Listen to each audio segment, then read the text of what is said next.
a la Corte Interamericana de Derechos Humanos, por una historia que nos trae Andrés Camaño y que se convierte además en una sentencia clave por parte de este tribunal para garantizar la libertad de expresión. ¿De qué se trata la historia, Andrés? Bueno, Juan Pablo, audiencia, ¿qué tal? Muy buenas tardes. Pues bueno, esto se remonta a casi 20 años atrás, en el 2003-2004, cuando en el país de Chile se comenzó una discusión pública sobre la tala de árboles, específicamente sobre un tipo que se llama lerce, que es un tipo de árbol, y pues básicamente comenzó una discusión pública en donde pues un ambientalista llamado Carlos Barahona Bray, pues básicamente comenzó a dar diferentes declaraciones en medios de comunicación, pues alegando que habían políticos involucrados en toda esta situación que le hacía daño al ambiente, que le hacía daño a pues básicamente todo el ecosistema allá en el país de Chile. Él decía que había senadores de la región de los lagos involucrado pues en esta tragedia ambiental, por decirlo de alguna forma. Y básicamente con esas declaraciones le pusieron una denuncia, después pasó a demanda, en su momento pues básicamente la sentencia que sacaron, o pues básicamente era en contra de Barahona Bray. Hoy, 20 años después, esta corte que usted ya mencionaba, Corte Interamericana de Derechos Humanos, dijo que eso no era así y que al contrario el Estado de Chile era el responsable, y esto se convierte básicamente en un hito para la libertad de expresión en toda Latinoamérica y en toda América por completo. Pero mejor que sea Cristian Riego, quien es el abogado de Barahona Bray y también es el director de la Clínica Jurídica de Derechos Humanos de la Universidad Diego Portales allá en Chile. Está con nosotros. Abogado Cristian, gracias por estar aquí en Sigue la W. Buenas tardes. Buenas tardes. Bueno, abogado, yo quisiera que nos diera un poquito más de contexto referente a lo que acabo de decir. ¿Qué fue lo que pasó en su momento hace 20 años cuando comenzó toda esta disputa? Bueno, es básicamente lo que usted ha dicho. Un abogado denunció actos ilegales por parte de funcionarios públicos del gobierno, que estaban, a su vez, eran producto de la presión de un senador, para proteger aparentemente a personas que eran cercanas a él y que estaban involucradas en este tráfico ilegal de alerces, que es una madera muy protegida por la legislación chilena. Pero el problema es más general, porque en el caso de Chile, no conozco la realidad en Colombia o en otros países de América Latina, es más o menos habitual que los políticos, especialmente las autoridades que son objeto de críticas o de cuestionamientos o de denuncias de corrupción o de otro tipo, se querellan, o sea, persiguen penalmente a los que los denuncian. Muchas veces son periodistas o activistas de distinto tipo, y a veces, no siempre, logran que estas personas sean condenadas por un delito que existe en Chile, que es el delito de injuria, ¿cierto? Que es el afectar la honra de otra persona, porque existe una vieja práctica, que es que cuando la autoridad, digamos, se querella contra el periodista o cualquier otro crítico, el que está encargado de probar la veracidad del hecho es el querellado. Y esta noción, que está en la ley chilena y probablemente, como digo, en las de otros países latinoamericanos, es contraria a la libertad de expresión.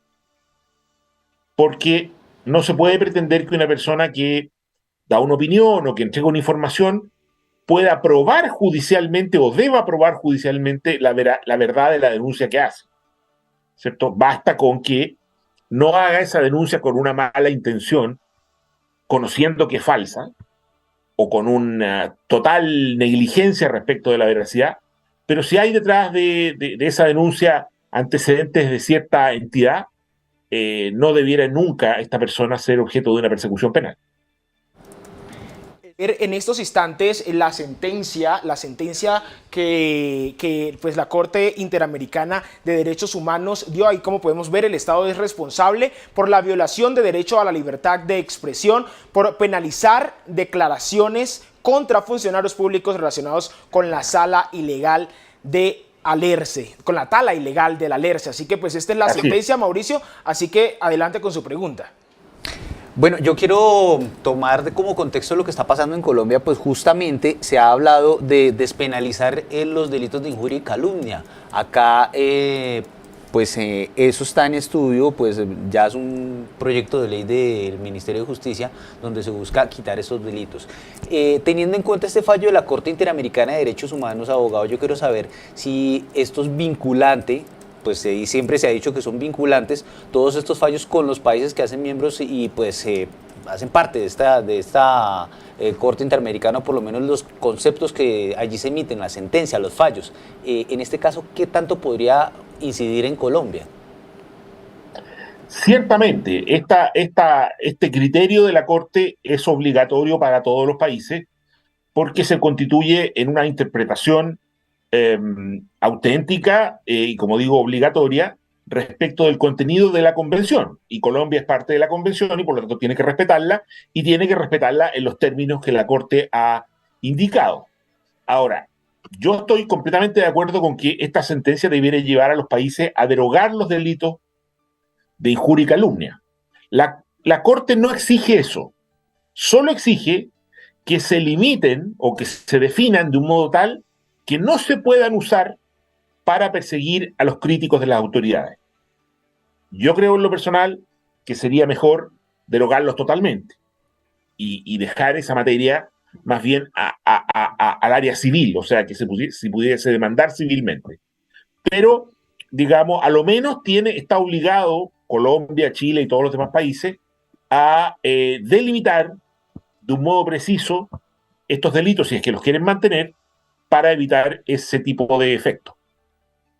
¿Eso quiere decir, abogado, que en particular esta sentencia o esta decisión de la Corte Interamericana a quienes protege, por supuesto, es a los denunciantes o a las personas que vayan a hacer las afirmaciones, pero nunca a los políticos? Es decir, lo que hace es darle una protección especial a quien vaya a opinar o a comentar sobre el quehacer de los políticos en cualquier circunstancia. Así es, así es. La verdad es que en una democracia los políticos, lejos de estar protegidos frente a las críticas, por el contrario, están expuestos a las críticas. Y el que debe estar protegido es el que los critica, ¿cierto? Salvo, ¿cierto? Como digo yo, lo único que se acepta internacionalmente es que se pueda, digamos, cuestionar o hacer algún tipo de responsabilidad respecto a aquella persona que miente, ¿cierto? Si yo le digo a un político que se robó un dinero y yo sé que eso es falso, o sé que es un mero rumor, que no hay nada detrás de eso, que no hay ninguna investigación periodística, no hay testigos, no hay nada, solo en esas circunstancias se podría perseguir. Pero no se me puede pedir a mí que yo pruebe, ¿cierto? Con detalle con las pruebas necesarias en un proceso judicial que la persona, por ejemplo, en este caso se robó un dinero, o taló al ERCE, o protegió la tala al ERCE. Ese es el principio, ese principio es obligatorio, la Corte lo ha reafirmado una vez más y los países tienen que cumplirlo. Perfecto, abogado. Ahora hablemos más allá de la buena noticia que ustedes reciben, pues básicamente con esta sentencia, pero también tengo entendido que a ustedes pues les dieron un dinero, o pues por lo menos la Corte les dijo que tenía que resarcirse por estas cuestiones que tuvieron hace más de 20 años. Yo quisiera preguntarle de cuánto estamos hablando y si pues lo notan suficiente.